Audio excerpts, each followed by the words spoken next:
ඊළඟට මේ විදිහට මික්ස් කරගෙන ඉවර වෙලා මම අනන්න පුළුවන් තරම් රස්නේ මට්ටමක් තියෙනකොට මේ විදිහට සිලිකන් මැට් එකකට දාලා නීඩ් කර ගන්නවා. සිලිකන් මැට් එකට දාන්න කලින් අපි වෙනම වෙන් කරගත්ත කෝන් ෆ්ලවර් ටිකෙන් චුට්ටක් අරගෙන මැට් එක උඩට දාලා ඊට පස්සේ අපි මේ මිශ්‍රණය මේ මැට් එක උඩින් දාලා නීඩ් කරගන්න ඕනේ අතේ නොයලෙන පදමට.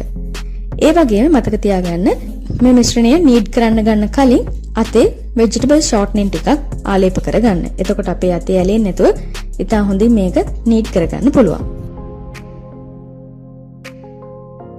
ඊළඟට මේ විදිහට අතේ ඇලෙනවා වගේ නම් කෝන් ෆ්ලවර් තව ටිකක් එකතු කරමින් හොඳින් නීඩ් කරගන්න ඕනේ.